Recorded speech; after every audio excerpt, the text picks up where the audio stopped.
dapat dijadikan sebagai cara kita untuk mengoptimalisasikan apa namanya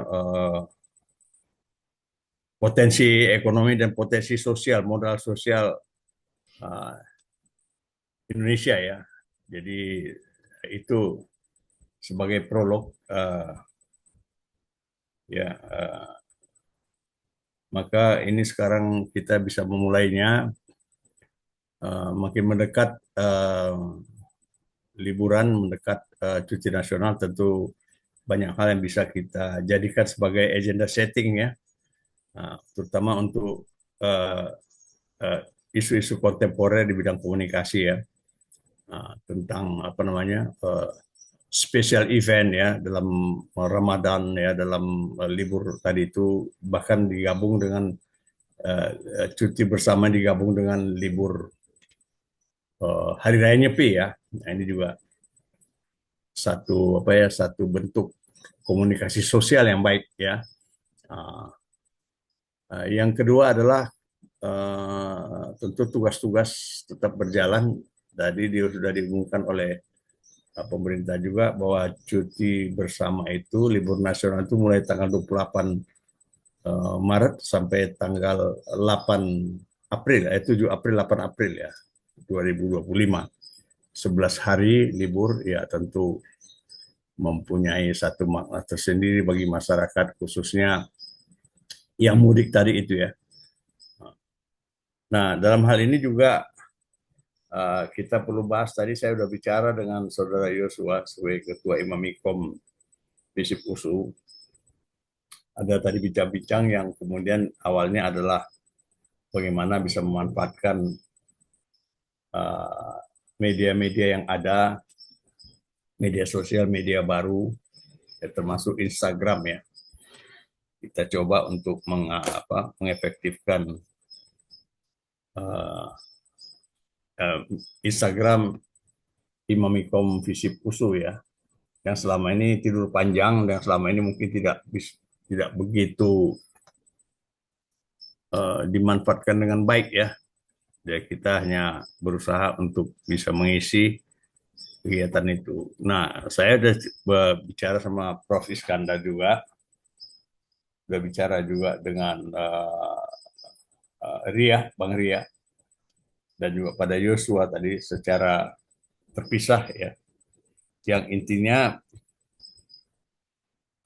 kita coba memberdayakan empowering dari Imamikom, Instagram Imamikom Visip USU, yang kalau selama ini kita melihat kontennya itu hanya dalam peristiwa-peristiwa tertentu dan itu sangat jarang terjadi. Contohnya pengukuhan guru besar Ibu Profesor Dewi Kurniawati MSc PhD ya. Dan kalau pengukuhan itu kan termasuk jarang. Saya bicara sama Prof. Iskandar tadi, bagaimana kalau kita berdayakan Imamikom Visip USU ini, baik secara institusional keorganisasian, organisasi mahasiswa di tingkat prodi komunikasi maupun juga dalam jejaring medianya gitu, Imamikom Visip USU. Antara lain di sana kan banyak fitur-fitur yang masih kosong melompong, belum ada muatannya.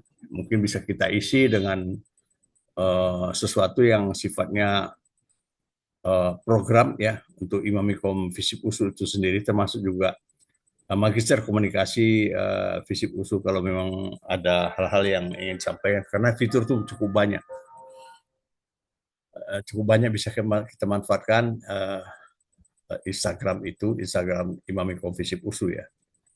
Nah, saya tadi sudah cerita ke Prof. Iskandar, kepada Yosua dan juga kepada Bang Ria bahwa ya saya hanya mengatakan merevitalisasi dalam konteks karena ada mata kuliah uh, yang saya ampu ya, komunikasi dan isu-isu isu-isu apa isu apa komunikasi ya kontemporer ya begitu ya kira-kira.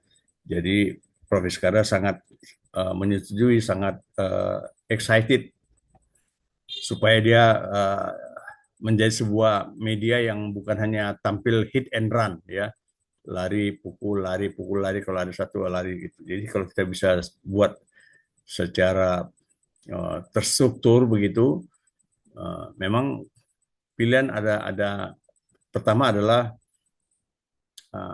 untuk pilihannya ada dua dia begitu ya.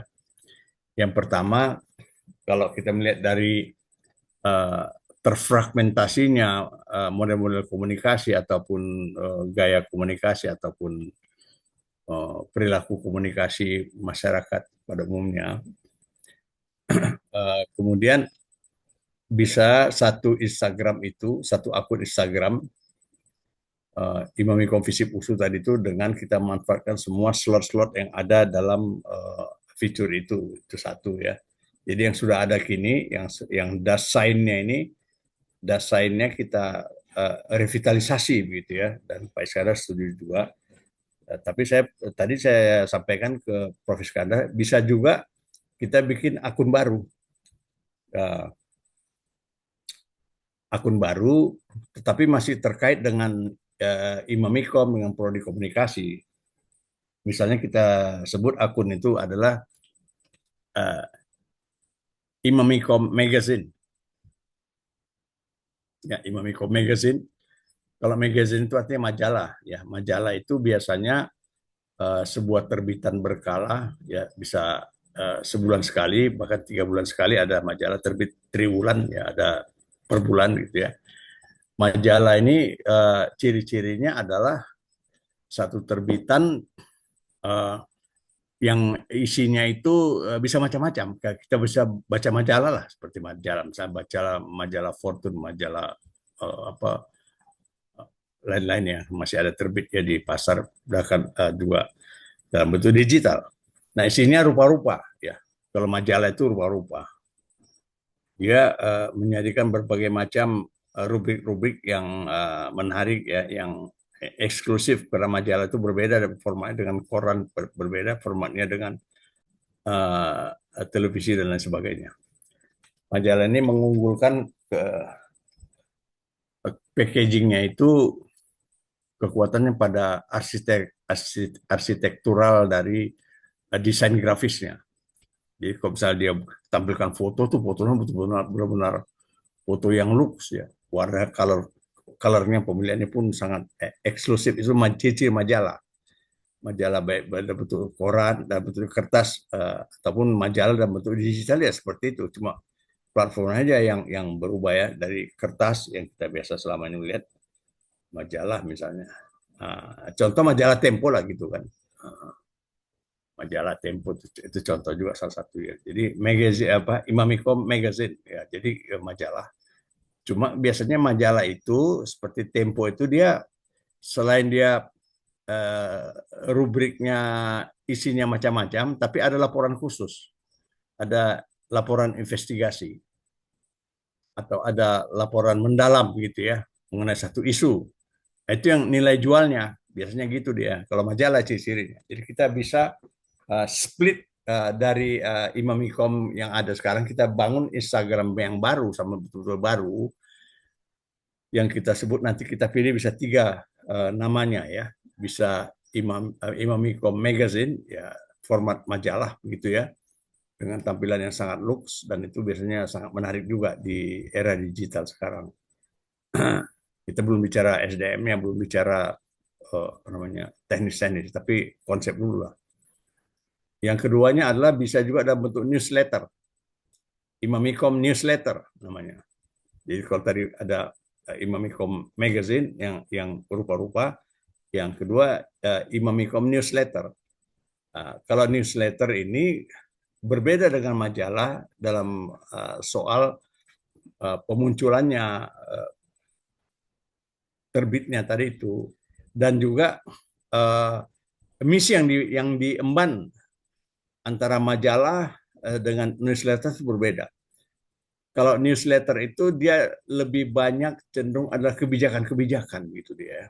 Ini namanya newsletter, kebijakan-kebijakan yang perlu diketahui oleh publik, satu organisasi ya. Jadi kita bisa pilih juga namanya Imamikom newsletter, kebijakan-kebijakan apa saja, kebijakan rektor, kebijakan dekan, kebijakan prodi, kebijakan dalam macam-macam itu bisa seperti dia bentuk newsletter. Dia khusus kebijakan, khusus yang terjadi pada satu institusi, satu organisasi ya. Kalau majalah itu kan umum ya. Gitu. Ngambil format umum ini lebih khusus kepada satu institusi ya. Kalau newsletter. Nah, terbitnya ya kalau era sekarang tidak bisa lagi dipatok dia seminggu sekali seperti tabloid atau apa, enggak, itu terserah kita. Jadi sekarang diserahkan kepada mereka, pada pasar ya. Jadi tidak lagi berbentuk apa namanya yang dulu itu ya model-modelnya, tapi bisa dalam bentuk yang lain. Jadi newsletter. Nah, yang ketiga bisa juga dalam bentuk buletin. Yang ketiga ya buletin. Imamikom buletin. Nah, kalau buletin ini memang lebih specialized ya, lebih buletin bidang pendidikan, buletin uh, kepolisian dan seterusnya, buletin macam-macam ya gitu ya. Nah, ini lebih lebih lebih sempit dia. Kalau buletin nih lebih sempit dia, lebih walaupun pemunculannya frekuensinya itu terbitnya bisa seminggu sekali, 2 minggu sekali, tiga bulan sekali, ya namanya namanya dia bisa terbit seperti buletin seperti itu ya. Nah, tapi dia buletinnya seperti jurnal ya, kira-kira gitu ya. Buletin seperti jurnal. Jadi dia kayak jurnal penerbitan lah, Scopus segala macam itu buletin sebenarnya ya. Walaupun buletin itu bisa juga topiknya sesuai dengan topik jurnal itu kadang-kadang juga beragam ya topiknya itu. Yang penting dia social science. Misalnya social science ada komunikasi, ada antropologi, ada sosiologi, ada buletin yang lebih spesifik dia uh, jurnal communication quarterly misalnya gitu. Itu di buletin itu publikasi gitu. Jadi ada tiga. Jadi tapi poinnya adalah bagaimana kita menatap masa depan di era digital. Itu apanya sebenarnya ya. Yang menjadi benchmarkingnya itu adalah bagaimana menatap masa depan di era digital ini, di mana masyarakat lebih banyak berinteraksi dengan Android, dengan media baru, media sosial, dan seterusnya. Asumsi itu kemudian bisa kita jadikan sebagai cara untuk membangun satu citra yang baru ataupun produk yang baru, membangun tampilan yang baru, gitu ya, dari satu organisasi atau institusi seperti Imamikom atau Mikom, gitu ya. Nah, dengan demikian ada pilihannya, ada dari segi apa namanya, dari segi revitalisasinya bisa dua. Pertama adalah merevitalisasi yang lama itu, diberdayakan, dijadikan sebagai pengembangan ya, pengembangan. Jadi Imamikom Instagram yang lama ini diperdayakan sehingga dia menjadi digandengkanlah dengan menjadi dia ada newsletter di dalamnya atau buletin di dalamnya ataupun misalnya majalah ya, majalah sebagian bagian dari kontennya gitu ya. Atau tadi itu yang kedua dia memisahkan diri atau katakan dia berdiri sendiri akunnya supaya tidak terlalu berat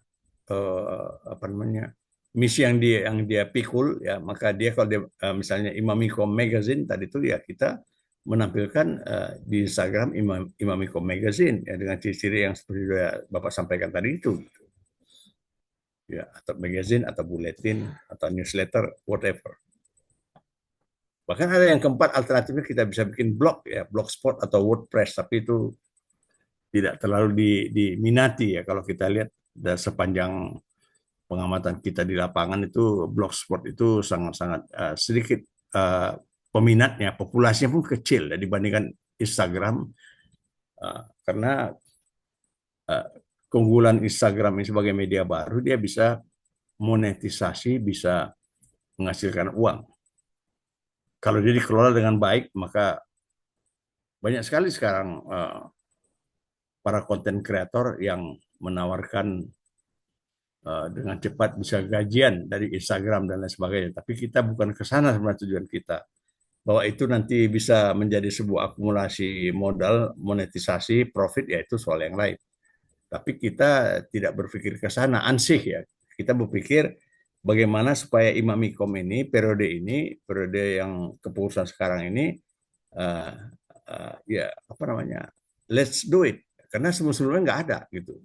Nah itu yang jadi istimewanya di kepengurusan sekarang, angkatan kalian lah kan, termasuk yang kelas Komdigi ya, Kominfo kan gitu ya. Jadi kalau kita memilih misalnya kita tetap merevitalisasi Instagram yang lama Imami Komisi Pusu itu, maka di situ kita buat struktur organisasi redaksinya. Kalau kita pilih misalnya magazine tadi itu ya, misalnya magazine, ada struktur organisasi, ada editor in chief, ada penanggung jawab redaksi, ada uh, sirkulasi, ada editors, ada uh, apa namanya, ada ya kayak narasumber kayak gitu ya, kayak expertise dia, dosen-dosen kita jadikan narasumber semuanya. Itu strukturnya begitu dia. Baik dia kalau di dalam bentuk Instagram yang lama gabung situ, atau dia menjadi split keluar membuat bentukan yang baru, tapi tetap ada struktur organisasi. Struktur organisasi itu akan uh, apa namanya, memperlihatkan ada kerja-kerja redaksi juga ya. Per seminggu, per 2 minggu sekali bisa diatur lah. Itu lebih nanti Imam Ikom yang menjadi apa tuh, menjadi tenaga penggerak dan teknis operasionalnya ya, termasuk editingnya, pernaskahan segala macam gitu ya. Kan lumayan juga. Kira setahun kurang lebih kalian periode ini kita isi dengan hal-hal yang positif ya, hal-hal yang produktif yang kemudian uh, apa namanya, ada pengalaman lah ya. Kita kan dalam belajar ini kan mesti juga ada pengalaman yang didapat begitu ya. Jadi ya kita bisa mengelola ini, dan gunanya macam-macam nanti ke depan kalau kita di perusahaan, di kantor, di mana karir kita kalau di luar setelah selesai magister ilmu komunikasi kan bisa dimanfaatkan. Kira-kira begitu, silakan dulu ditanggapi supaya jangan terlalu panjang Bapak cerita. Nggak mau berhenti nanti ya. Silakan, bagaimana? Kita bebas saja. Sekarang sudah 20 orang yang hadir, termasuk Bapak 21, ini lumayan, udah lumayan banyak ya. Nah, bagaimana ide tadi itu, silakan menanggapi, meresponnya ya.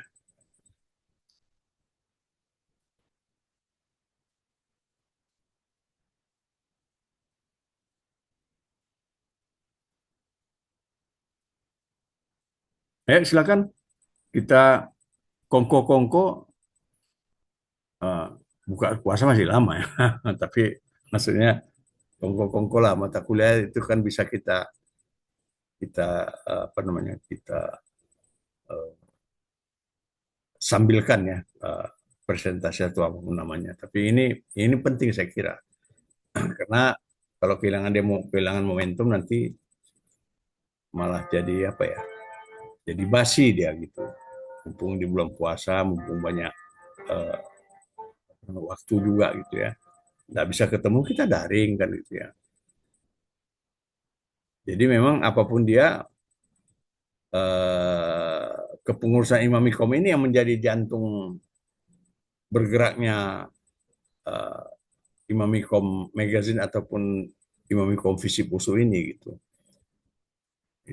Jadi bukan bukan dosennya, bukan prodinya malah kan itu. Ini kan jadi program kerja ke depannya juga. Ayo silakan.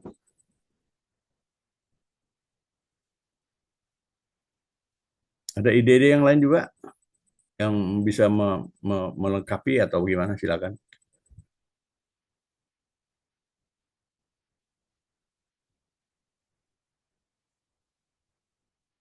Ayo, silakan.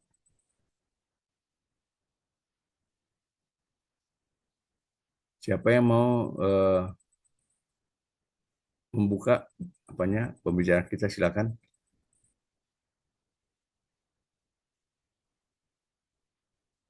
Baik Pak, izin masuk Pak. Oh ya, oke. Yosua ya. Menanggapi dari penyampaian yang Bapak sampaikan itu luar biasa Pak, langkah dari yang Bapak buat tentang mau menghidupkan kembali di Mamikom. Kalau dari kita lihat sendiri Pak, untuk di Mamikom sendiri, mungkin ini itu ya Pak, ketidakaktifan di Mamikom ini banyak faktor. Mungkin terlepas lagi dari mungkin para Bapak Ibu dosen juga yang lepas tangan juga kan di dalam keaktifan di Mamikom yang membuat juga orang-orang di dalamnya jadi acuh dan tak acuh. Terlebih lagi kita di magister ini Pak kan terdiri dari latar belakang yang berbeda-beda kan Pak. Ada yang tujuannya masuk kuliah cuman untuk gelar, ada yang memang fresh graduate, memang mau belajar, ada juga yang mungkin mau berkarya juga Pak. Jadi mungkin untuk ide dari Bapak tadi itu bisa kita laksanakan, tetapi mungkin kalaupun kita laksanakan Pak, itu permintaan dari saya selaku Ketua Umum Mimkom yang sekarang itu saya mau langsung aja Bapak Ibu dosen menjadi pengurus juga di dalam kepengurusan kita itu bagaimana mengarahkan kami ke depannya di dalam membuat setiap karya kami karena kan nanti ke depannya juga kalaupun kita buat karya dalam bentuk apapun nanti di platform Mimkom kita itu buat branding kami, nama kami masing-masing nanti Pak dari yang kami buat apakah itu produknya video nanti atau tulisan. Yang penting itu kami diarahkan. Jadi mungkin ini sih Pak, bagaimana orang Bapak Ibu dosen sebagai pengarah kepada kami. Karena kan mungkin banyak juga yang masih belum tahu ini ke depannya bagaimana di dalam revitalisasi Imamikom ini sih Pak. Kalau memang mau dibuat jajaran kepengurusannya boleh saja Pak. Yang penting orang nama Bapak Ibu dosen juga ada di dalamnya. Jadi mungkin sama-sama bisa nanti saling mengarahkan. Terlebih juga mungkin eh, kalau untuk eh, penanggung jawabnya nanti memang kita Imam Mikom, tetapi memang semua yang berkontribusi ini angkatan 23, 24, begitu juga nanti dengan anak 25 juga Pak, dilibatkan semua segala unsur lah Pak. Terlebih nanti pun kalau memang bisa menjadi tempat rumah jurnal juga ke depannya Imam Mikom ini bisa juga kan Pak untuk sebagai tempat telaah kita ke depannya. Mungkin kalau memang mau kita optimalkan, dioptimalkan sekaligus Pak. Tapi kalau memang tidak juga ya udah nggak apa-apa, tidak usah kita optimalkan. Kalau memang untuk kita buat akun baru, saya saran mungkin kita akun lama saja Pak. Toh juga kita tengok akun lama kita yang Memikom sekarang ini juga tidak berkembang pesat Pak dibandingkan kepengurusan-kepengurusan sebelumnya. Mungkin ini bakal menjadi tolak ukur kita nanti Pak ke depannya untuk angkatan-angkatan yang di bawah nanti apakah memang mau diteruskan atau enggak. Toh nanti kalau kita sudah menerapkan hal yang baru ini di IG Imamikom yang sekarang tetapi pun tidak berkembang, yaitu berarti nanti jadi evaluasi ke mereka. Tapi nanti kalau berkembang, yaitu menjadi berkah buat mereka sih Pak. Gitu kira-kira. Mungkin kembali kepada Pak Pohan dan teman-teman bagaimana ini ide dari Pak Pohan yang sangat bagus ini. Ya, terima kasih Christian Joshua sudah memulainya ya. Silakan kita mengalir saja tuh, mengalir. Kita tidak melihat topik secara khusus apanya, tapi mengalir saja. Nanti akan dikerucutkan. Silakan, yang menanggapi mau berbicara. Silakan ya.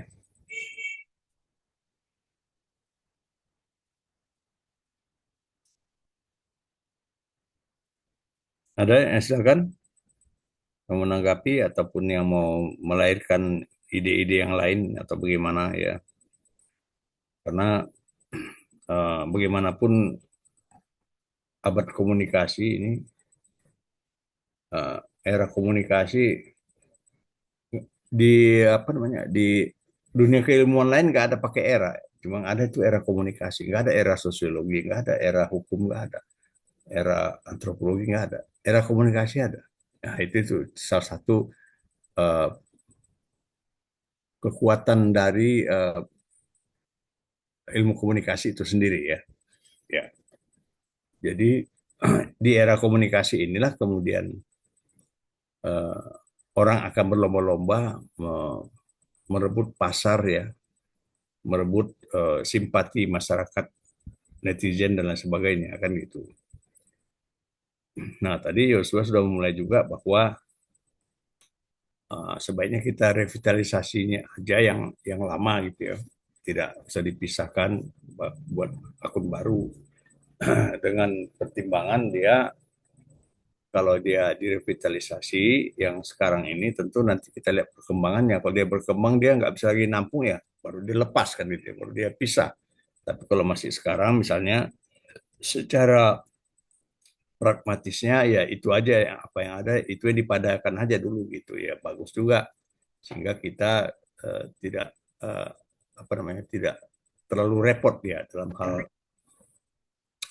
apa namanya, karena dia apapun walaupun dia jarang ditampilkan kontennya, tapi kan sudah dari lihat dari apanya, pengikutnya ya, postingannya udah cukup banyak juga dan sebagainya, itu kan berarti sudah ngumpulin orang juga ya, jadi kita manfaatkan yang lama ya.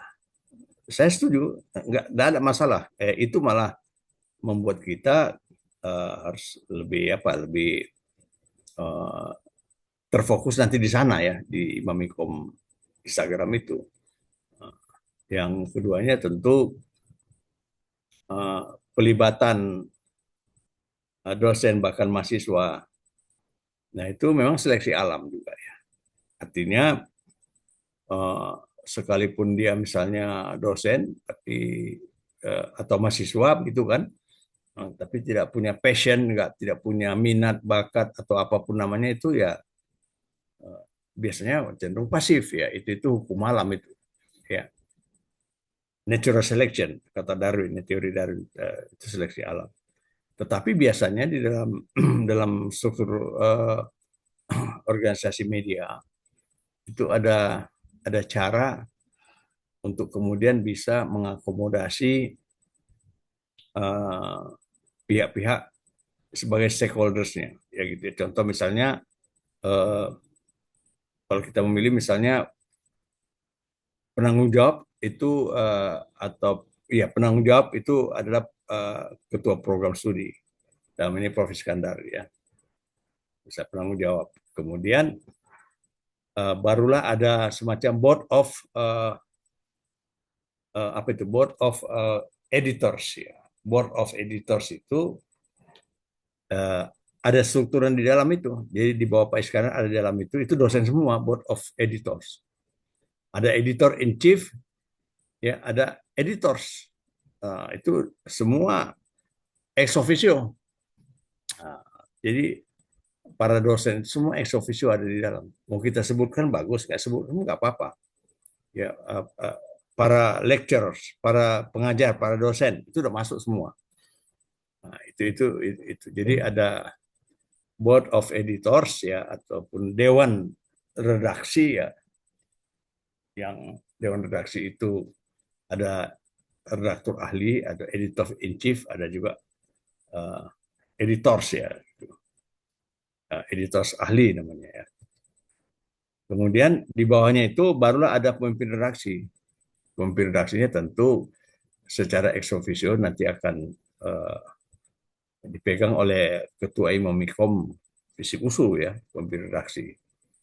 Nah, karena ini uh, membawakan ada beberapa lagi di bawahnya, nanti ada sekretaris redaksi misalnya, ada apa, penanggung jawab rubrik ya, seperti itu, atau ada juga nanti uh, berkaitan dengan research dan pengembangan, research and development ya, ada apa namanya, ada library ya, ada kepustakaan, ada orang pegang itu. Jadi dia memang di apa juga, dia ada strukturnya itu, dia memperlihatkan bahwa pekerjaan ini pekerjaan yang serius juga gitu, karena ada bagian research and development ya, riset apa, lead bank, ada lead banknya kan itu ya. Lead bank itu kan dapur yang mengolah masakan ya, itu dapur itu ya. Siapa yang punya hobi, punya punya kemampuan untuk di sana ya silakan, itu semua mahasiswa ke bawahnya, itu mulai dari pemimpin redaksi ke bawah itu mahasiswa semua, tidak ada dosen di sana. Dosen itu di atas dia, pembina, board of direction tadi itu, board of apa, editor tadi itu ya, baru ke bawah itu pemimpin redaksi itu. Jadi boxnya itu dia ke bawah ya, mahasiswa, dalam hal ini uh, penanggung jawab apa namanya pemimpin redaksinya tentu saja ketua Imamikom ya. Nah, kalau ada juga mengatakan nanti ya oret-oretnya kira-kira begitu dia. Dia nanti ada di bidang IT dan sirkulasi ataupun apa gitu ya dibikin bisa aja. Memang uh, bisa juga ada yang desainernya yang suka yang mendesain ya, suka apa namanya membuat page makernya atau apanya gitu ya. Nah, itu ditaruhlah di sana desain dan layoutnya siapa gitu. Kenapa dia struktur, namanya dia sembari menampung ide-ide atau menampung bakat-bakat ya di sana ya, menampung bakat-bakat yang mungkin bisa diberdayakan gitu ya. Kemudian ketiga tadi itu apakah mahasiswa 2023, 2024 dan yang akan datang 2025 ini yaitu otomatis saja nanti uh, apa namanya mengikut saja ya dan sifatnya volunteer saja kalau misalnya dia angkatan 2000 kalau kalian tahun berapa 2024 ya 23 ini angkatan berapa nih 24 Pak. 2024 ya kalau 2023 masih ada ya yang berminat nggak apa-apa kan tidak salah sebagai bisa sebagai lead bank atau bisa sebagai koordinator liputan atau koordinator lapangan atau apa kan bisa saja nggak ada masalah yang penting dia mahasiswa kan itu kalau 2025 mungkin nggak sempat lagi kan itu karena ya bisa sempat bisa saja tapi mereka mengikuti aja nanti akan estafet saja jadi jantungnya 2024 gitu memang rimbannya. Ada yang mau menanggapi menanya bertanya kira-kira gitu ya Yosua ya.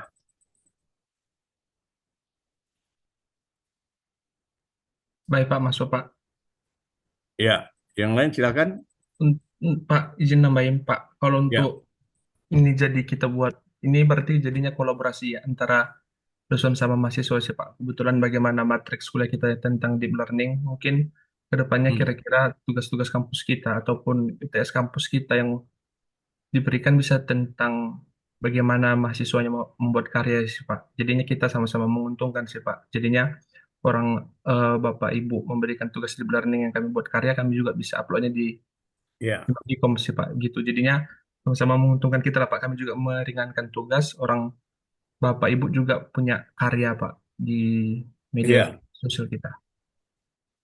Ya itu memang terutama bagi dosen-dosen yang muda-muda ya kayak Ibu Dr. Emilia ya Arif Mariski Purba atau misalnya Pak Haris Wijaya dan seterusnya ada Bu Feni juga mereka-mereka ini adalah dosen muda yang memerlukan ya memerlukan kredit ya kredit pekerjaan kalau saya nggak memerlukan lagi karena udah cukup kan gitu ya mereka di bawah itu memang memerlukan jadi ya sebenarnya agak seperti entah dia dosen tadi itu atau apa karena ada ruang nanti di apanya ini di rubrik ini kan ada ruang nanti misalnya kan para dosen bisa menulis kan gitu bisa menulis di situ dosen itu siapapun dia kan itu bahkan rektor pun terbuka siapa saja sivitas akademika bisa menulis nah, kan begitu nanti kita bikin ada kolom opini atau kolom artikel atau whatever.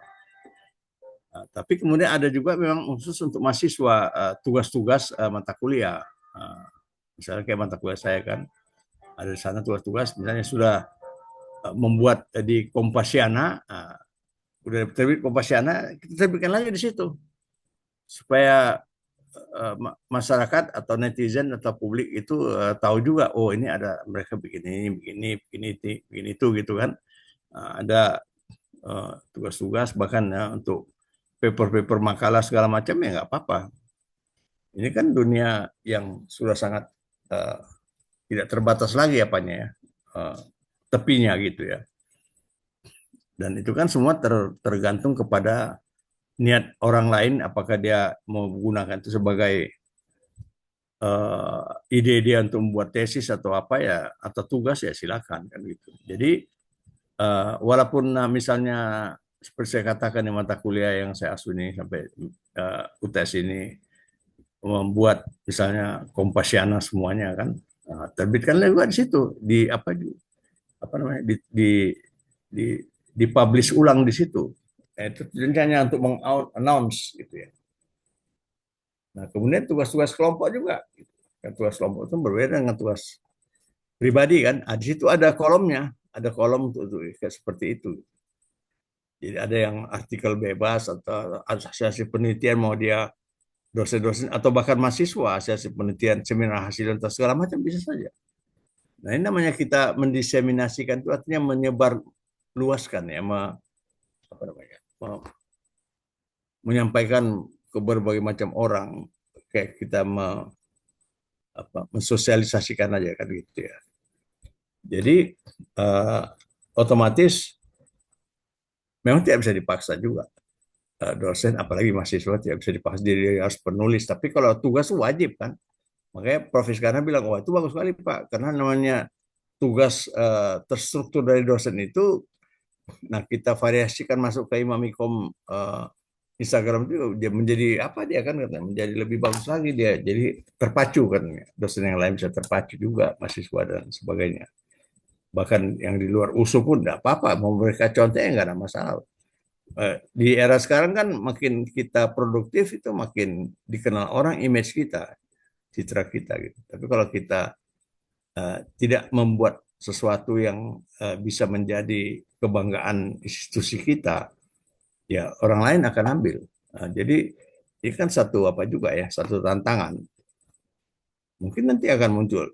Di sisi yang lain saya memperhatikan juga di beberapa bulletin atau newsletter apa itu perusahaan ataupun uh, apa, pemerintah provinsi ya seperti DKI Jakarta saya lihat ada apanya ada Instagramnya DKI Jakarta Sumut ya ada juga Sulawesi Utara saya lihat ada beberapa kota juga saya perhatikan semua yang bersifat government tadi itu ya.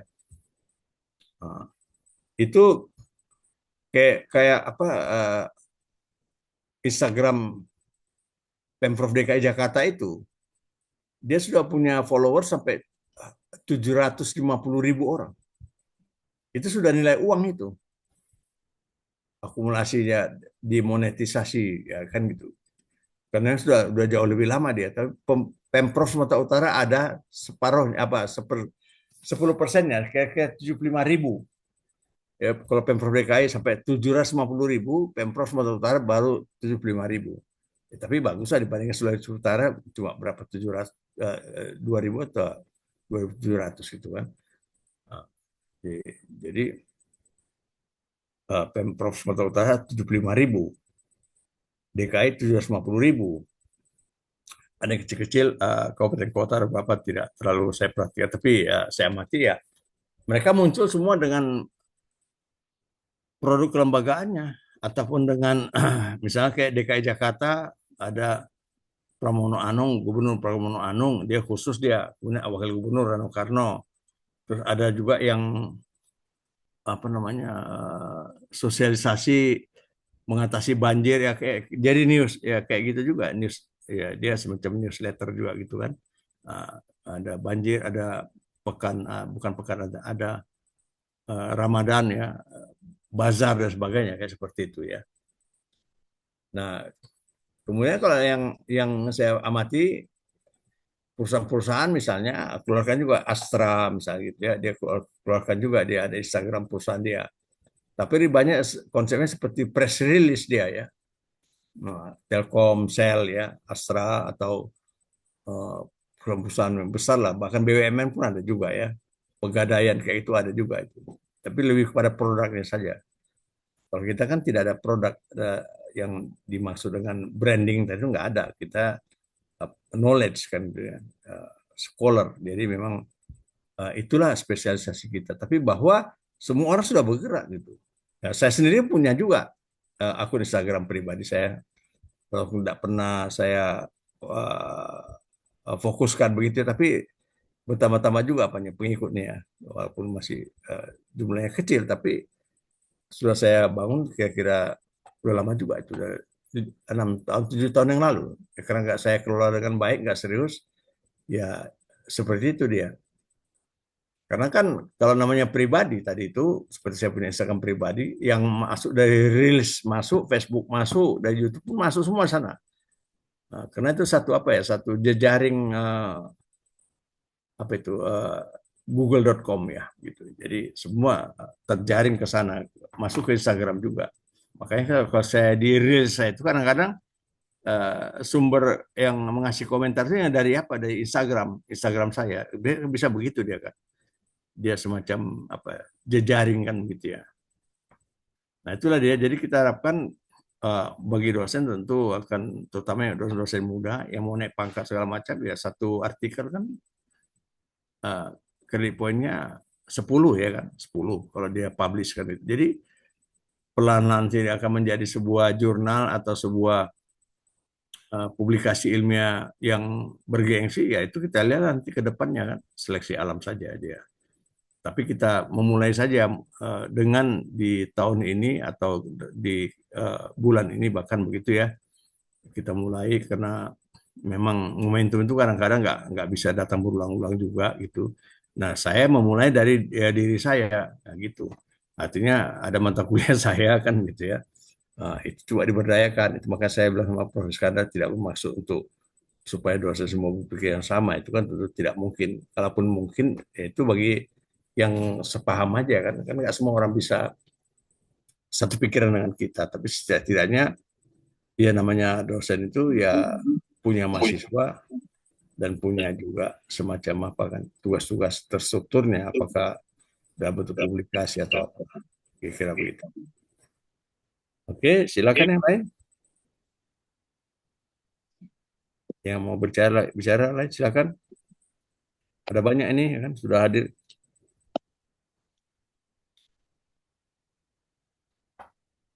sudah 20 orang hadir. Kita semua 20 berapa? 23, 24 ya kurang lebih. Silakan kalau ada yang mau menambahkan atau mau mengomentari silakan ya.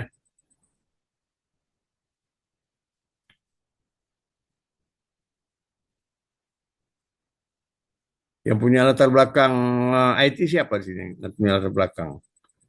Jadi untuk membuat apa namanya rancang apa namanya uh, rubrikasinya nanti. Siapa sih yang terbiasa dengan apalah ya desain grafis atau mungkin bukan tepatnya desain grafis yang suka apalah yang suka membuat tampilan-tampilan flyer atau apa gitu. Siapa di sini? Si apa mana? Si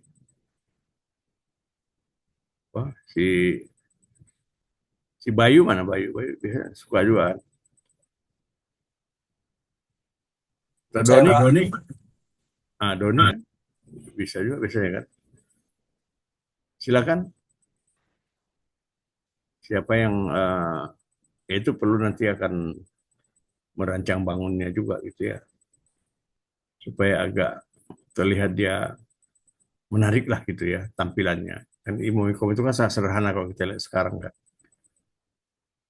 seperti apa dan nggak bertukar-tukar dan cenderung konservatif gitu ya. Pada sekarang kan perlu kita buat secara lebih dinamis. Ayo silakan Faisal Ramadan, siapa ini? Trisna Mandala, Doni Rahmat Munte, silakan.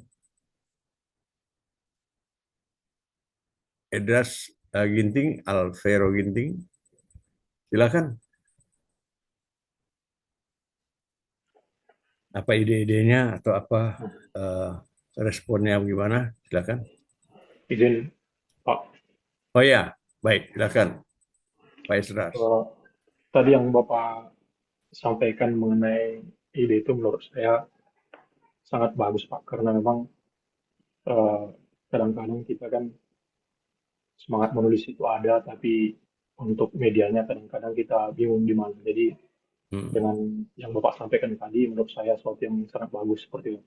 Nah, ini juga sebenarnya menjadi kesempatan kalau menurut saya, karena kalau kita lihat belakangan ini kan sudah jarang juga akademisi itu yang berbicara mengenai kebijakan publik tingkat lokal gitu Pak. Hmm. Jadi menurut saya ini juga bisa menjadi media kita untuk mengkritisi setiap kebijakan-kebijakan publik yang dibuat oleh pemerintahan lokal seperti itu, baik nanti kita bikin di media sendiri maupun itu bisa menjadi materi press release yang kita buat seperti itu Pak.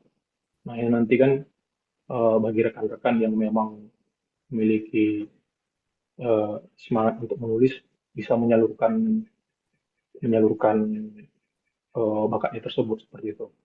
Terkait dengan eh, untuk bahannya sendiri saya rasa sama seperti yang disampaikan oleh Christian tadi Pak, kita revitalisasi aja yang sudah ada. Tapi mungkin memang kalau untuk membangun jaringannya memang kita membutuhkan orang yang paham IT seperti itu Pak, yang bisa pemrograman. Dan saya rasa sebenarnya di kelas kita ini ada juga sebenarnya yang lulusan ilmu komputer itu ada Pak. Ada setahu saya kalau nggak Bang itu ada satu lagi ada dua orang yang mungkin bisa nanti eh, ber, Hmm. berpartisipasi untuk membangun jejaringnya. Kalau untuk konten dari sisi jurnalistiknya mungkin ada juga nanti beberapa orang Pak yang memang latar belakangnya jurnalistik seperti itu. Jadi sebenarnya kalau menurut saya ini hanya tinggal kita mau atau enggak, mengingat juga kan kalau kita berbicara dari sisi waktu Pak, memang kan kalau S2 kuliah jangka waktu kuliahnya kalau bisa 2 tahun sudah lulus seperti itu. Jadi ini mungkin yang menjadi kendala terbesar kalau menurut saya. Karena selain tugas yang ini mungkin untuk tugas kuliahnya juga pun banyak juga nanti yang menyita waktu bagi teman-teman yang lain. Kalau menurut saya seperti itu Pak. Ya, terima kasih Pak Ginting. Yang lain menanggapi silakan. Bagus itu. Silakan Bang Marito Nasution ada disebut tadi punya apa juga ya keinginan punya bakat begitu ya. Gimana kira-kira?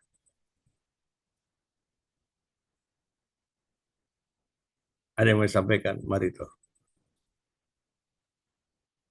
Izin Pak, belum ada dulu Pak. Oh iya, ya. Yang lain ada yang mau melihat dari sudut pandang yang lain gitu ya. Oke, tapi seperti dikatakan oleh Saudara Esdras tadi, Alvaro Ginting memang eh, kalau dia jadi seperti kayak contoh seperti majalah Tempo misalnya gitu, atau misalnya humasnya humas apa itu Astra itu ya, atau apa namanya Instagram yang sebesar itu mungkin bukan itu apa kita ya tujuan kita karena itu udah susah karena namanya itu ada perusahaan ya corporation ya misalnya. Tapi kita yang mahasiswa itu ya identik dengan tugas, identik dengan publikasi, identik dengan aktivitas ya bukan hanya S2, S3 juga gitu. S1, S2, S3 ya sepanjang dia mahasiswa memang inilah memang uh, lahan persemaian untuk menampilkan berbagai macam kreativitas dan juga sudut pandang ya gitu ya. Jadi justru kita harapkan maka saya bilang sejak dari awal ini saya memulainya karena ada tugas mata kuliah juga kemudian ada semacam tanggung jawab juga sebagai pengajar gitu ya. Apalagi kita PTNBH kita negeri kan gitu ya. Kalau nggak memberikan contoh juga, itu yang kepikir sama saya, walaupun saya sudah pensiun PNS-nya dan sebagainya. Kalau bekerja itu berkarya itu nggak ada pensiunnya. Ya berpikir apa nggak ada pensiun. Jadi makanya saya mulai karena ada mata kuliah yang saya asuh, bahkan di S3 juga ada. dan lain sebagainya, apalagi dia satu. Ya saya pikir di mana kita hadir kita memberikan manfaat kan gitu ya. Kita bisa memberikan manfaat. Namanya ya kayak mahasiswa tadi itu waktu dia satu kalian segala macam kan juga sudah hal yang biasa seperti ini sebenarnya ya. Nah cuma ini lebih diapakan lagi, grade-nya lebih naik lagi karena di S2, level S2.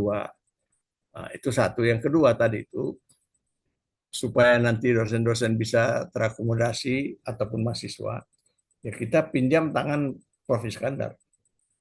Nanti beliau akan menyampaikan surat pada Bapak Ibu dosen sehubungan dengan sudah terbitnya sudah ya Imam Mikom dengan dengan merevitalisasi bla bla, dia akan buat surat tentu kan agar Bapak Ibu membuat apa namanya artikel atau ada bahan-bahan tulisan dan lain sebagainya supaya kita jadikan sebagai karya-karya dosen ya. Bahkan seperti Pak Sahkian Asmara itu sama kayak saya juga, nggak ada pensiunnya itu. Dia ahli kebijakan publik itu beliau, ya kan. Kemudian yang paling penting juga sebenarnya terlepas dari dikotomi dosen yang suka menulis tidak suka menulis, bagi saya itu bukan itu persoalannya. Adalah ketika Imam Mikom ini sebagai satu institusi pendidikan berasal dari Universitas Sumatera Utara, dia punya kewajiban sosial atau social obligation. Misalnya meskipun kita perguruan tinggi milik negara ya, BPTN, BH tadi itu, tapi kita bisa mengkritik atau kita bisa memberikan evaluasi pada masalah-masalah government ini, masalah-masalah kebijakan-kebijakan tadi itu ya, gitu ya. Boleh saja, masa kan kita tidak boleh misalnya melihat misalnya soal apa ya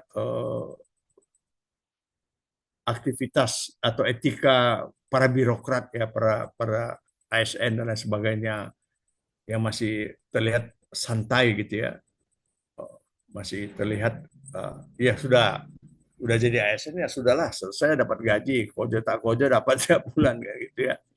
Kan tidak sampai di situ, kita harus juga melihat memperhatikan salah satu fungsi media massa menurut Charles Wright itu kan dia sebagai to surveillance ya, mensurvei atau mengamati lingkungan. Ya lingkungan apa saja, lingkungan sosial, lingkungan birokrasi, lingkungan negara, mana saja. Nah, kita hadir, media itu hadir di situ dalam perspektif komunikasi ya, komunikasi massa.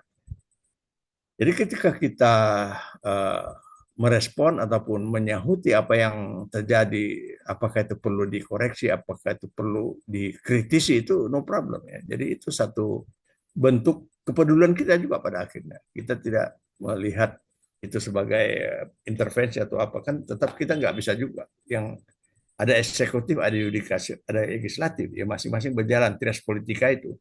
Tapi kita sebagai menara ilmu, sebagai mercusuar yang menerangi begitu ya, kan scholar itu atau akademi itu kan sebagai menara ilmu, dia menerangi kan.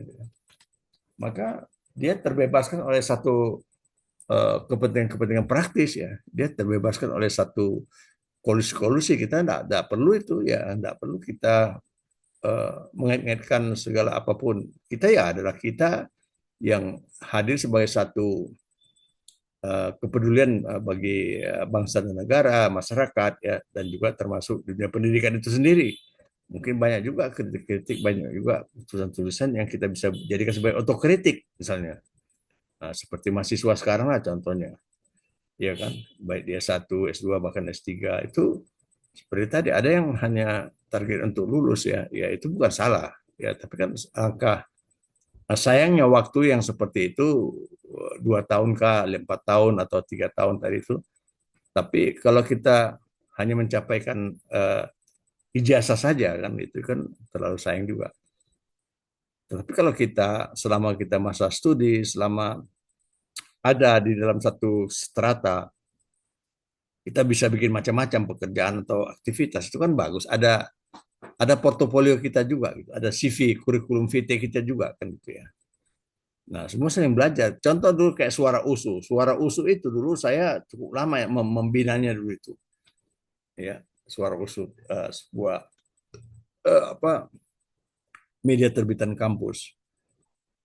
Dulu pun sampai saya juga mengatakan mereka seringkali mengkritik kebijakan rektor. Saya bilang bukan salah mengkritik, bukan salah kan itu tetap diperbolehkan. Cuma etika dalam jurnalistik atau dalam penyampaian dalam komunikasi itu penting. Saya bilang kebetulan pentolan-pentolannya rata-rata anak komunikasi, mahasiswa komunikasi ya S1. Saya sering itu jadi narasumber, saya sering bilang gitu. Dan yang repotnya lagi suara USU itu budgetnya dari biro rektor. Saya bilang banci kalau kayak begini, saya bilang gitu. Uangnya kalian terima, tapi kalian kritik itu kalian hantam juga, jangan kayak gitu, saya bilang gitu. Jadi bagus independen, jangan kalian terima dana dari biro rektor, tapi kalian independen. Cari di luar apa semua banyak ya, apa namanya media-media dari kampus ya mahasiswa itu pers mahasiswa gitu kan. Ya mereka tuh independen. Jadi jangan kita bisa terima uang dari apa bukti masuk, maksudnya budget ya, maksudnya operasional diterima secara resmi sih. Tapi kemudian kita menghantam juga tanpa, bahkan seringkali dulu itu awal-awal dulu ya, tahun 2001 2002 tuh kayaknya kalau nggak mengkritik, kalau nggak ada yang ribut, yang dipanggil rektor belum nggak seru itu suara usul dulu kan. Saya bilang ya kita janganlah seperti itu.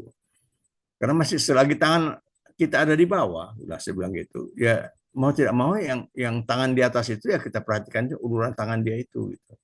Cuma cara stylenya itu bisa saya bilang itu tanpa harus membuat satu tulisan-tulisan provokatif ya kan. Dulu suara usul dijual keluar itu, dijual di lampu-lampu merah ya dijual. Saya masih ingat sekali itu. Saya bilang itu bagus. Tapi kemudian entah bagaimana ceritanya terbelah juga mahasiswa itu, ada yang oportunis, ada yang pragmatis juga segala macam kan. Akibatnya sekarang dia terbit dalam bentuk digital saja dan pendanaannya masih dari rektor, biro rektor. Nah, tapi itu saya kira contoh sebenarnya kalau kita mau independen, mau kita apa itu pilihan. Tapi kalau Imam Ikom ini nggak perlu pula kita mengkritisi kebijakan dari Pak Iskandar, apa gunanya juga kan? Karena kan bukan level-level kita lagi, itu anak-anak satunya itu ya kan. Karena kalau level-level kita adalah memberikan perspektif sudut pandang yang lebih luas. Bagaimana supaya masyarakat itu tidak konsumtif, masyarakat itu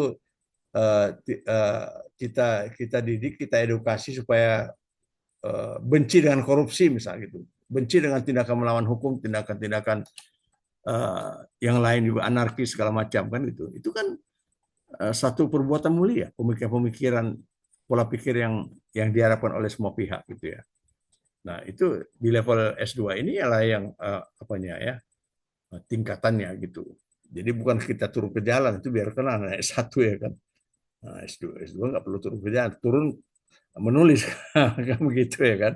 Nulis, bikin apanya, nanti kita buatlah organizing keredaksian ini nanti mungkin minggu depan bisa bertemu dengan Pak Iskandar, Yosua atau saya nanti mewakili saja dulu supaya lebih konkret nanti sebelum kita ketemu ke Prof Iskandar, cobalah dibuat desain awalnya, kalian pikirkanlah ya bentuknya begini, yang sekarang ini mana yang mau direvitalisasi gitu. Nanti saya akan menambah-nambahin juga karena kan kalau udah istilahnya ketemu Pak Iskandar bagaimanapun sesama dosen pasti tahu juga apa namanya saya udah puluhan tahun di sini segala macam beliau udah tahu persis dan istilahnya tidak lain tidak bukan ini hanya untuk nilai plus bagi mahasiswa ya sehingga mahasiswa magister komunikasi ini akan lebih produktif ya lebih berkualitas pola-pola pikirnya. Bahkan kayak kita sering cerita di mata kuliah saya soal paradigma itu soal bagaimana orang menggunakan paradigma dalam cara berpikir itu masih sangat kecil apanya porsinya ya kan. Orang lebih suka yang positivistik. Yang penting ada pencapaiannya berapa sekarang tabungan sekian. Itu menurut saya kan bukan satu-satunya ya. Itu boleh tapi ada juga cara berpikir tidak melihat kuantum, melihat jumlah sebagai satu pencapaian. Karena seringkali di dalam jumlah itu, di dalam algoritma itu, logaritmanya itu seringkali ada anomali. Misalnya tingkat pertumbuhan ekonomi kita 6,5%, nggak bisa dilihat, nggak bisa dibuktikan. Kok masih banyak orang menganggur, gitu. Atau cadangan devisa kita sampai sekarang ada sekitar 2.000 triliun misalnya, contoh gitu kan. Tapi kok masih banyak orang di bawah jembatan? Itu di mana missingnya? Jadi angka-angka itu seringkali mengelabui kita gitu. Nah, kan orang berpikir positivisme itu kan sebenarnya berpikir menunjukkan angka segala-galanya. Padahal dalam dunia ini bukan segala-galanya angka. Tapi kalau kita cari makna-makna subjektif, kita membangun orang, oke lah dia tidak punya gitu ya, dia orang biasa-biasa saja, tapi dia punya kemampuan humaniora yang tinggi gitu. Itu justru lebih hebat menurut saya dibandingkan orang punya bilangan uang angka atau deposito dan sebagainya. Ya. Orang tidak menjadi harus kaya dulu baru menyumbang, baru bersedekah. Tidak harus menjadi hebat dulu baru dia bisa, kan tidak. Orang bisa memulai kapanpun ketika itu memang menjadi satu panggilan jiwanya memberikan manfaat bagi orang lain. Jadi istilahnya kita programkanlah minggu-minggu depan nanti Yusuf dan saya ketemu dulu sama Prof. Iskandar, kita bincang-bincang lebih mendalami lagi. Kok bisa sudah ada sedikit bayang-bayangan yang konkret. Karena saya masih ingat bilang Pak Iskandar, yang namanya ini Pak Puan kan sebetulnya harus datang dari semua pihak. Ya saya tidak bisa juga memaksa orang, itu bahasa beliau tadi. Kalau Pak Puan mau gini, ya saya bersyukur sekali. Saya pun sebenarnya mau, tapi waktu saya tersisa banyak. Itu makanya saya bilang, saya coba di mata kuliah saya, jadi tidak sifatnya menggurui. Kan lebih mudah membahasakan ketika ini memang proyek saya, memang tugas saya sebagai dosen memberikan mata kuliah, memberikan tugas, dan tugas-tugas itu dijadikan sebagai satu portofolio di dalam Instagram Imamikom. Sebenarnya dasar itu sederhana saja, tapi tidak bermaksud untuk misalnya menjadi upaya paksa atau apa, tidak. Tapi nanti ada waktunya ketika memang gimana ya Pak Iskandar akan nulis surat atau membuat di ruang di WhatsApp dosen-dosen untuk ikut memeriahkan perhelatan dari Imamikom Visip USU ya, periode puasa sekarang, untuk menggerakkan, menggiatkan Bapak Ibu yang itu nanti dia akan sampaikan gitu loh. Itu biasa saja ya. Jadi kita tidak usah saya atau Yosua atau biarkan nanti pengelola prodi magister ya yang akan ikut berpartisipasi untuk bisa meluaskan sosialisasinya ini kan itu.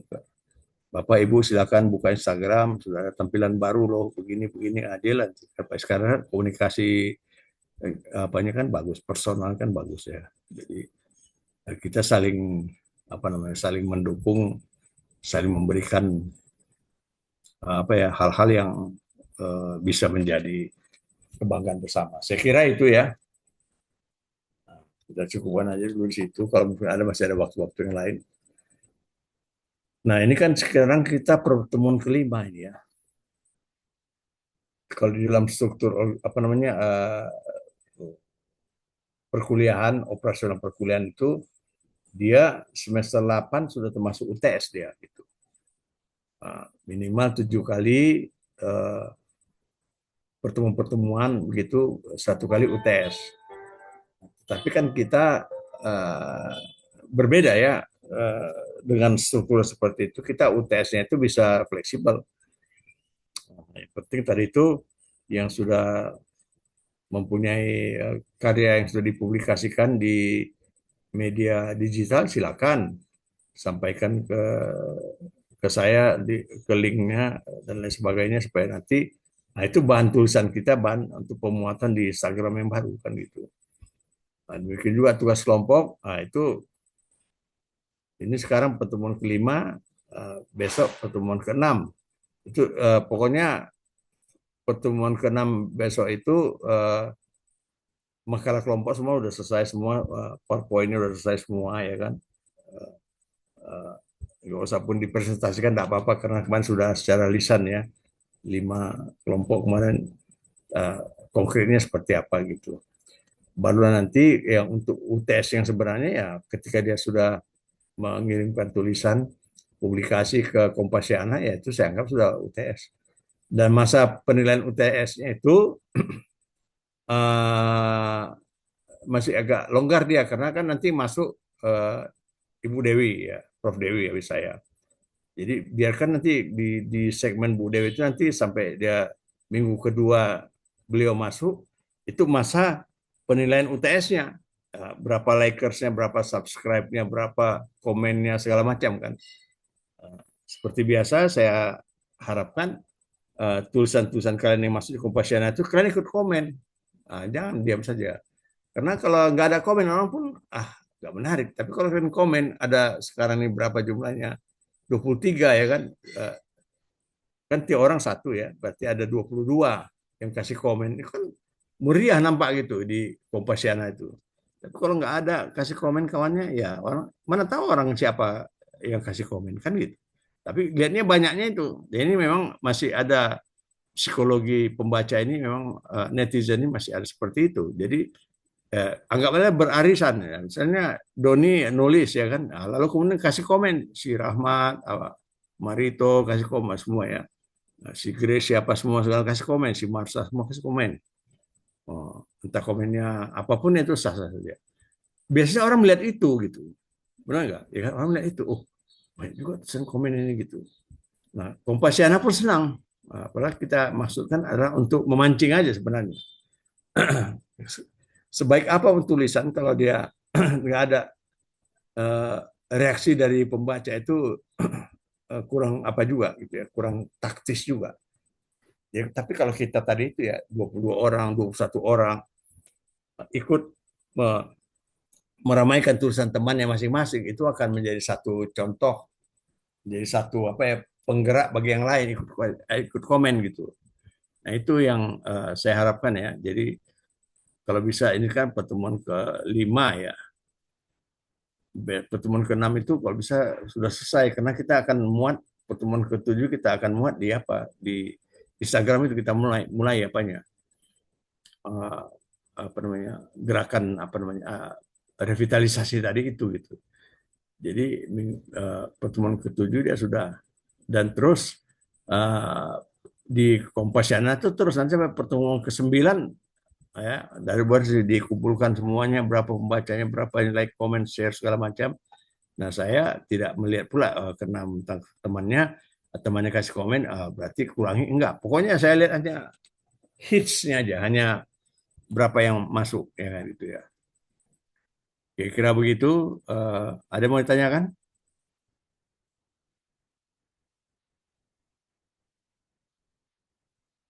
Pak, izin bertanya, Pak. Oh iya, boleh, silakan. Perkenalkan nama saya Grace, Pak. Iya, silakan Grace. Izin Pak bertanya, kalau misalnya untuk tugas ini bebas kan Pak mau publikasi di website atau Instagram, misalnya mau di Instagram Mamikom atau Instagram misalnya Medan Talk atau Tribun Daily bisa kan Pak? Terima kasih Pak. Ya, sebenarnya kalau saya bilang kemarin tuh Kompasiana, karena Kompasiana itu nanti kan ditulis di situ, contohnya gitu. Penulis adalah mahasiswa magister ilmu komunikasi ya, yang sedang mengikuti kuliah atau apa gitu. Sepanjang ada di media-media daring tadi itu yang bisa seperti itu ya nggak ada masalah juga. Tapi kalau Kompasiana itu kan kenapa? Karena dia sebesar Kompas itu kan ukuran juga. Seringkali orang melihat itu sebagai ukuran bobotnya begitu ya. Bukan berarti Medan Talk tidak berbobot, tapi kadang-kadang kalau Kompasiana ini yang pasti dia 1.000 tulisan pun masuk, 1.000 artikel masuk. Tapi kalau seperti Medan Talk atau seperti yang lain mungkin ada pembatasan. Pak, izin Pak, maksud saya tugas yang kelompok ini Pak, bukan tugas pribadi tuh Pak. Kalau tugas kelompok nanti di Instagram. Oke, siap. Terima kasih Pak. Tugas kelompok nanti di Instagram. Tapi kalau tugas pribadi ya itu tadi yang publikasi ya gitu. Publikasi melalui Kompasiana atau melalui media daring yang lain ya, tidak masalah. Tapi media cetak ada di mana sudah. Terima kasih, Pak. Oke, baik ya. Jadi baik pertanyaannya sudah Grace tadi ya. Jadi nanti semuanya pada akhirnya apakah tugas kelompok ataupun publikasi yang sudah publish tadi itu kita masukkan ke Instagram. Nah, kita masuk Instagram. Dan jangan lupa juga, sampai saya hampir lupa juga, ketika menulis, terutama yang artikel itu ingat parafrase ya. Sebuah artikel, sebuah tulisan proposal yang sudah diparaphrase ya. Sehingga itu menjadi sebuah kebiasaan kita ya, sampai dia nanti ujian tesis kan itu disertai pencapaiannya 30% maksimal kan. Jadi membuat apapun tugas kelompok itu ya harus menggunakan parafrase juga ya. Di parafrase berarti di rewrite ya, ditulis ulang dengan berbeda dari sumber yang aslinya ya. Kalau sumber aslinya misalnya membuat tulisan menjadi narasi, paragraf dari narasi, kita bikin grafik ya kan, pasti dia sudah bernuansakan parafrase kan gitu. Itu aja yang penting kan, karena bagaimanapun itu akan ketemu juga nanti dari seminar proposal nanti, seminar hasil, apalagi meja hijau akan ketemu juga soal parafrase, soal Turnitin itu kan gitu. Jadi jangan lupa itu dijadikan sebagai satu kebiasaan saja ya. Oke, demikian saja. Jadi minggu depan itu kalau bisa semua sudah yang sudah publish lah kalau bisa gitu semua kan. Nah, kita mau melihat juga untuk di Instagram ini bahan-bahan publikasinya ya kan gitu ya. Maka selama-lamanya 2 minggu ke depan dia sudah publish di Instagram kita kan itu ya. Saya juga sudah publish di Kompasiana ataupun di Medan Talk atau di mana. Kemudian juga makalah itu ya minggu depan. Nah, makalah itu minggu depan karena kan mesti saya koreksi juga itu sedikit ya kan, supaya kalau kita tampilkan itu memang sudah layak lah dia memenuhi kriteria ilmiah gitu ya, kriteria tulisan yang layak ataupun tugas kelompok yang layak lah gitu kira-kira ya, dalam perspektif Turnitin, perspektif parafrase dan sebagainya. Itu kan tidak ada yang aneh di situ ya, hanya mengingatkan saja. Itu minggu depan ya, harus dicatat Yosua, minggu depan itu semua tugas kelompok sudah diserahkan. Nanti bisa nanti dikolektifkan saja oleh Yosua semua tugas kelompok. Baru 2 minggu lagi publish yang di Kompasiana kan itu, supaya kita kemudian kita ambil 2 bidang tadi itu atau 2 produk tadi itu untuk kita tampilkan di Instagram. Kita harus memulai karena banyak jumlah orangnya, maka kita cicil masuk, sekali masuk 3 orang, 4 orang, nggak usah semua, nanti nggak ada lagi stok kita kan, habis semua ya kan. Ya, itu juga kita jaga continuity-nya kan. Media itu kan salah satu ciri media massa itu ada continuity, ada keberlanjutan. Jangan kita jor-joran terus nggak ada stok, habis ya, nggak bisa nafas kan gitu. Itu harus diatur ya. Oke lah, jadi minggu depan juga kita waktu yang sama nanti mau ketemu Prof. Iskandar. Semoga nanti semua akan lancar-lancar saja. Oke, kalau masih ada pertanyaan silakan, masih buka. Pak. Iya, baik, Dodi. Oke. Yang untuk tugas opini, kebetulan saya bekerja di media Pak, di Den Times. boleh nggak saya Ya, taruh di situ Pak? Macam yang tugas yang opini saya yang di semester 1 lalu Pak. ya, Begini sih Pak. Nanti boleh, bisa boleh. bisa dibuat mahasiswa jurusan itu pun bisa Pak. Ya, sepanjang itu nggak masalah.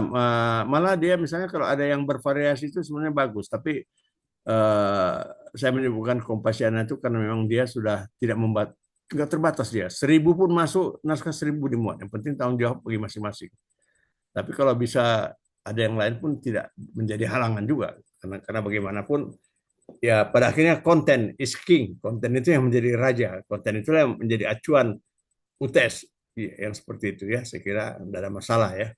Bisa ke media-media yang kita anggap yang bisa. Yang penting ada identitasnya mahasiswa. Penulis adalah mahasiswa Magister Ilmu Komunikasi. Bisa juga sedang mendalami ini entah apalah gitu. Kita sajanya itu supaya ada Siapa? supaya nampak identifikasinya ya. Saya kira itu masih ada lagi cukup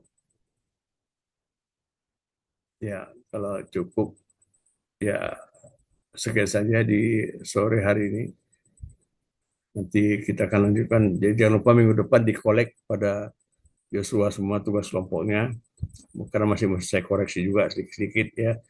Nanti dalam bentuk apa saja dalam bentuk digital aja nanti di WhatsApp saya semua kelompok saya koreksi perbaiki. Itu nanti itu sudah tugas-tugas keredaksian sudah mulai situ istilahnya. Belum ada kerangka kerja yang apa tapi udah jadi saya memulai karena itu tadi di mata kuliah saya lah yang coba untuk dari A sampai Z-nya gitu kan gitu ya. Supaya dia layak dibaca orang nggak malu-maluin juga kan gitu. Dibaca orang menambah wawasan orang juga. Nah kemudian setelah itu 1 minggu kemudian barulah terbit yang versi digital, publikasi digital di artikel tadi opini. Kayak itu ya. Di mana-mana itu terbit supaya kita nanti 2 minggu ke depan, walaupun dia lebaran atau apapun dia nggak ada masalah kan. Pemunculan itu kan tidak melihat aktivitas cuti bersama atau apa kan tidak, itu bisa anytime. Oke, saya kira itu terima kasih banyak atas perhatiannya semuanya. Sampai berjumpa lagi kita minggu depan juga masih seperti ini karena kegiatan perkantoran, kegiatan perkuliahan agak dibatasi dengan pelaksanaan-pelaksanaan di lapangan. Demikian saja. Saya ucapkan terima kasih. Selamat sore dan assalamualaikum warahmatullahi wabarakatuh. Salam. Waalaikumsalam. Oke.